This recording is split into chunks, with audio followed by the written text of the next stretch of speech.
السلام علیکم ورحمۃ اللہ وبرکاتہ۔ بسم اللہ الرحمن الرحیم۔ جمیل وہ اکیلی عورت تھی جس کا ذکر قرآن میں اس اعلان کے ساتھ ہوا کہ وہ جہنم میں داخل ہوگی۔ اسے گزرے ہوئے اور آنے والے زمانے کی سب سے بدتر عورت مانا جاتا ہے۔ وہ بہت دولت مند اور طاقتور تھی، لیکن اس کی دولت اور طاقت اسے بچانے کے لیے کافی نہیں تھی۔ اس کی حیران کر دینے والی زندگی کی کہانی ایک معلوم عورت کی ہے جس سے شیطان بھی خوف کھاتا تھا۔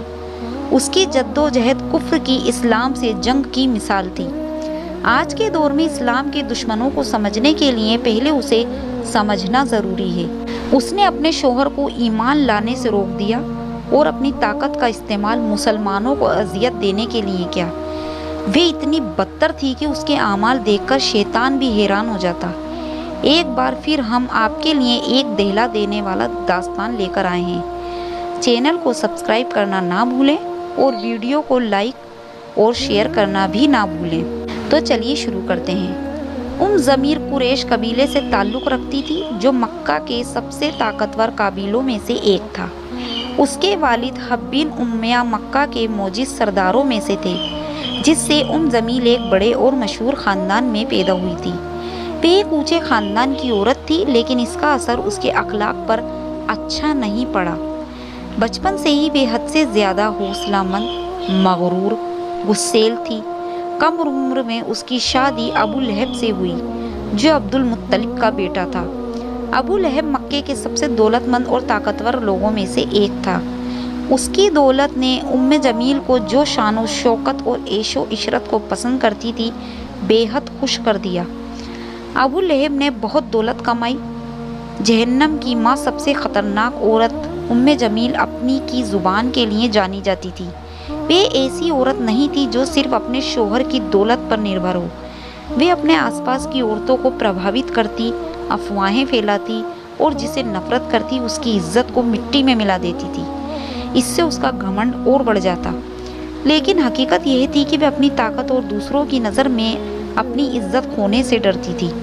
جب مکہ کے زیادہ تر لوگ تجارت میں مصروف تھے، کچھ اپنے قبیلے کی عزت بچانے میں لگے ہوئے تھے، تو جمیل اپنے قبیلے اور شوہر کی شہرت برقرار رکھنے کے جنون میں تھی۔ اس کے لیے سب سے اہم چیز قریش کی سیاست تھی، خاص طور پر بنی امیہ کا اثر رسوخ۔ لیکن ایک دن مکہ میں ایک سنسنی خبر پھیل گئی۔ حضرت محمد علیہ السلام نے فرمایا کہ وہ اللہ کے رسول جمیل کے لیے یہ ایک آفت کی طرح تھا۔ وہ نبی کے خاندان نسب کو اچھی طرح جانتی تھی اور بنی ہاشم سے تھے، جو قریش کا ایک مضبوط حصہ تھا۔ لیکن اگر حضرت محمد واقعی نبی تھے تو کیا اس کی طاقت خطرے میں نہیں پڑ جائے گی؟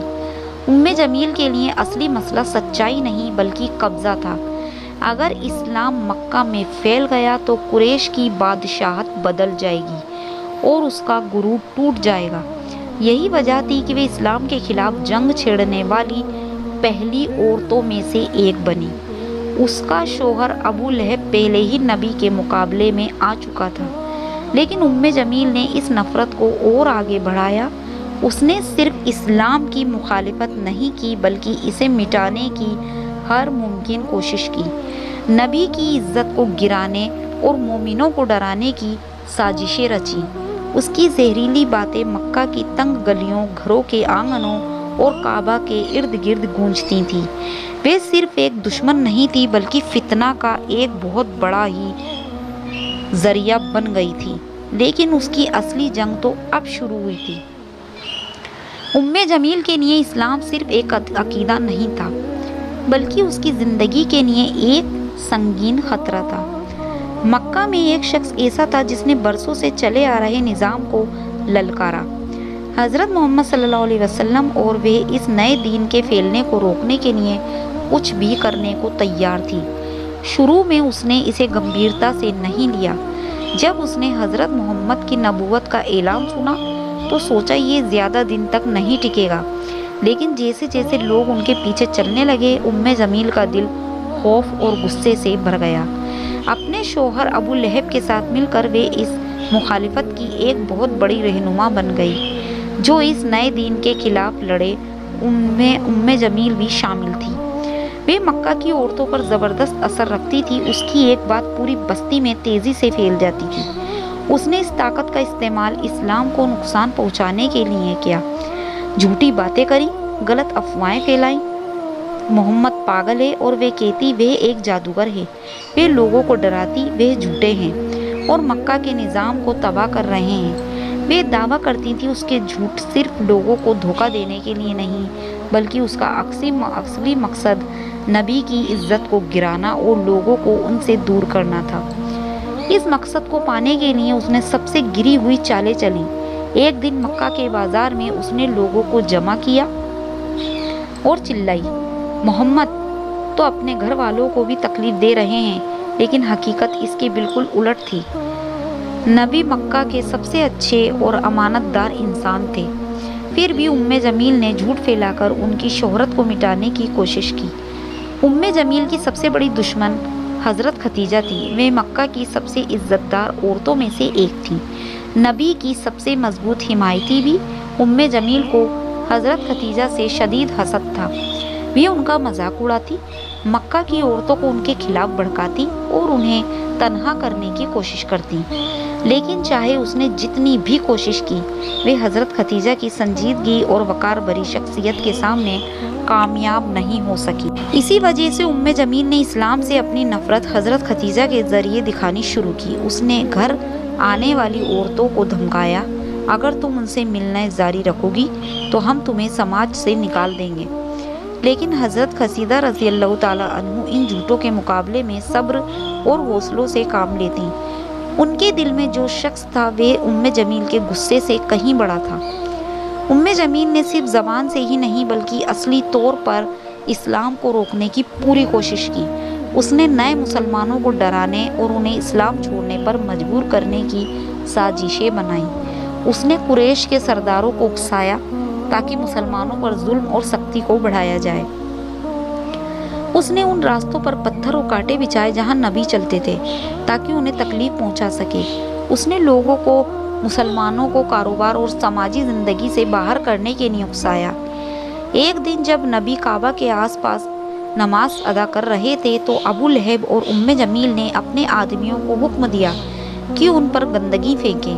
انہوں نے مکہ کے سب سے شریف اور سچے انسان کی بے عزتی کرنے میں ایک پل کی بھی جھجک نہیں کی، لیکن چاہے انہوں نے جتنی بھی کوشش کی ہوگی، مسلمانوں کی تعداد روز بڑھتی جا رہی تھی۔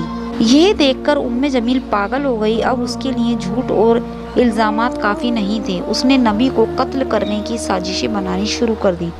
کئی سالوں تک جمیل اسلام کی سب سے بڑی دشمنوں میں سے ایک رہی، لیکن اس کا نام صرف مکہ کی گلیوں میں ہی نہیں بلکہ ہمیشہ کے لیے قرآن میں بھی لکھا گیا۔ ابو لہب اور جمیل جیسے جیسے اسلام پھیلتا گیا، مسلمانوں کے خلاف اور زیادہ ظالم ہوتے چلے گئے، لیکن چاہے انہوں نے جو کچھ بھی کیا، اللہ کی سچائی غالب آئی۔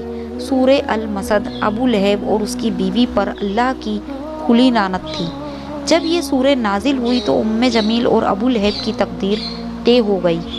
ایک دن نبی صفا پہاڑ پر کھڑے ہوئے اور قریش کے لوگوں کو پکارا، اے قریش کے لوگوں، اگر میں تم سے کہوں کہ اس پہاڑ کے پیچھے ایک لشکر تمہارے اوپر حملہ کرنے کے لیے تیار بیٹھا ہے تو کیا تم میری بات مانو گے؟ وہاں موجود سبھی نے جواب دیا، ہاں، کیونکہ آپ نے کبھی جھوٹ نہیں بولا۔ پھر نبی نے فرمایا، تو میں تمہیں ایک بڑے عذاب سے خبردار کرتا ہوں۔ اس پر ایک خاموشی چھا گئی۔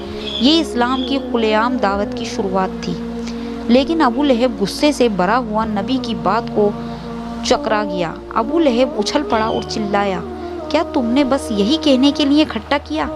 تم تباہ ہو جاؤ۔ پھر وہی جلدی سے وہاں سے چلا گیا۔ ان شبدوں کی وجہ سے اللہ نے سورہ المسد نازل کی۔ ابو لہب کے دونوں ہاتھ تباہ ہو گئے اور وہ خود بھی تباہ ہو گیا۔ اس کا مال اور جو کچھ اس نے کمایا وہ اس کے کسی کام بھی نہیں آیا۔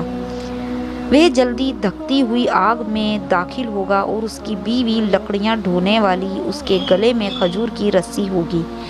اس سورت نے ابو لہب اور جمیل کے بھیاوے انجام کا اعلان کر دیا۔ سب سے اہم بات اس میں لکڑیاں ڈھونے والی کے الفاظ تھے۔ یہ بتایا تھا کہ نبی کو تکلیف پہنچانے کے لیے پتھر اور کانٹے لاتی تھی، لیکن یہ اس کی شرارت اور تباہی پھیلانے والی فطرت کو بھی دکھاتا تھا۔ جب سورہ المسد نازل ہوئی تو جمیل آگ قبولہ ہو گئی۔ اس کے لیے سورہ ایک موت کے فیصلے کی طرح تھی۔ مکہ کے لوگ اب اس کے انجام کے بارے میں باتیں کرنے لگے تھے، یہاں تک کہ قریش کے سردار بھی اس کا مذاق اڑانے لگے۔ ایک دن اس نے ایک بڑا پتھر اٹھایا اور نبی کو قتل کرنے کی سازش بنائی۔ وہ مسجد الحرم پہنچی یہ سوچ کر کہ نبی وہاں بیٹھے ہیں۔ حضرت ابو بکر بھی ان کے ساتھ تھے، لیکن جمیل نبی کو دیکھ ہی نہیں سکی، جبکہ وہ اس کے سامنے ہی موجود تھے۔ اللہ نے نبی کو اس کی آنکھوں سے غائب کر دیا، جبکہ وہ اس کے سامنے ہی بیٹھے تھے۔ جمیل غصے میں چلائیں، اپنے ہاتھ میں رکھا ہوا پتھر پھینکا اور جلدی سے وہاں سے چلی گئیں۔ اسے یہ پتا تھا کہ سورہ المسد نے اس کی تباہی کا اعلان کر دیا ہے، چاہے وہ جتنا بھی غصے میں ہوں، اللہ کا فیصلہ نہیں بدل سکتا۔ سورہ مسد کا وہی ابو لہب اور جمیل کے لیے ایک بڑی مصیبت تھی۔ انہوں نے اسلام کے فیصلے کو روکنے کے لیے ہر ممکن کوشش کی، لیکن اللہ نے پہلے ہی ان کا دردناک انجام لکھ دیا تھا۔ نبی سے نفرت صرف جھوٹ اور ظلم تک سیمت نہیں تھی۔ ابو لہب قریش کے ان سرداروں میں سے ایک تھا جنہوں نے مسلمانوں کے خلاف سماجی اور معاشی بائیکاٹ کا ساتھ دیا تھا۔ یہ سخت بائیکاٹ 3 سال تک چلا، جس سے مسلمانوں کو بہت تکلیف ہوئی، لیکن نہ تو ابو لہب اور نہ ہی جمیل اسلام کے پھیلنے کو روک سکے۔ حالانکہ ان کی سنگ دلی نے صرف ان کو اپنی تباہی کا راستہ تیار کر لیا۔ اللہ نے پہلے ہی سورہ المسد کے ذریعے بتا دیا کہ ابو لہب کو ہمیشہ کی سزا جھیلنی پڑے گی۔ اس دنیا میں اس کی سزا رسوائی اور بیماری کے روپ میں آئی۔ مکہ میں ایک گھاتک بیماری پھیل گئی اور ایک دن ابو لہب کو بھیانک بیماری نے گھیر لیا۔ وہ اتنی سخت تھی کہ کوئی بھی اس کے پاس جانے کی ہمت نہیں کرتا تھا، یہاں تک کہ قریش کے لوگ بھی اسے چھوڑ چکے تھے۔ وہ اکیلا درد میں تڑپتے ہوئے مرا۔ سالوں تک جمیل نے اپنے شوہر کا ساتھ دیا اور جرم کے راستے پر جرم ہی راستے پر اس کے ذائقہ آیا۔ اس نے اپنے شوہر کو بھی چھوڑ دیا۔ ابو لہب کی موت کے بعد اس کا جسم کھلے میں پڑا رہا اور کوئی بھی اسے دفنانے کے لیے تیار نہیں تھا۔ آخرکار کچھ لوگوں کو اس کے جسم کو ہٹانے کے لیے پیسے دیے گئے۔ انہوں نے اسے ایک گڈھے میں پھینک دیا اور پتھروں سے ڈھک دیا۔ اس طرح اس دنیا میں جو بھی اس کا مال، شہرت اور اہمیت تھی، وہ سب ختم ہو گیا۔ ابو لہب کی موت کے بعد جمیل اکیلی رہ گئی۔ وہ طاقتور، مغرور عورت جو کبھی سوچتی تھی اسے سب حکومت پر ہے، اچانک سے کمزور اور بے بس ہو گئی۔ مکہ کے لوگ اس کے بارے میں فسفسانے لگے اور کہنے لگے سورہ المسد سچ ہو گئی اور اللہ کی لعنت اس کے اور اس کے شوہر پر آ چکی ہے۔ لیکن جمیل نے اپنی تقدیر کو قبول کرنے سے انکار کر دیا۔ وہ مکہ میں گھومتی رہی اور مسلمانوں کے خلاف نفرت سے باتیں کرتی رہی۔ حالانکہ جیسے جیسے وقت بیتا وہ بھی کمزور اور مایوس ہو گئی۔ تاریخی روایتوں کے مطابق اس کی بھی ایک بھیانک موت ہوئی۔ کچھ بیانات کے مطابق وہ ایک بڑے پتھر کے نیچے دب گئی، جبکہ دوسروں کا کہنا ہے کہ اس نے اپنے گلے میں رسی باندھ کر خودکشی کر لی تھی۔ سورہ المسد کے الفاظ اس کے گلے میں ریشے کی رسی ہے اس کی موت میں حقیقت بن گئی۔ جمیل اور ابو لہب اسلام کے سب سے بڑے دشمنوں میں سے تھے، لیکن آخرکار وہ اللہ کی سزا سے اس دنیا میں بچ نہیں سکے۔ انہوں نے سوچا تھا کہ وہ اپنی دولت، عہدوں اور غرور میں خوش ہیں، لیکن ان کا انجام رسوائی، دکھ اور درد سے بھرا ہوا تھا۔ یہ واقعہ صرف ان کے لیے ایک سبق نہیں بلکہ تمام کافروں اور ظالموں کے لیے ایک چیتاونی ہے۔ جب تک کہ قیامت کا دن نہ آ جائے، اے اللہ ہمیں ان لوگوں میں سے نہ بنا جن کے دلوں کو بند کر دیا گیا ہو، جیسے ابو لہب اور جمیل۔ ہمیں نبی کی راہ پر چلا اور اچھے اخلاق کے ساتھ جینے کی ہدایت دے۔ آمین ثم آمین۔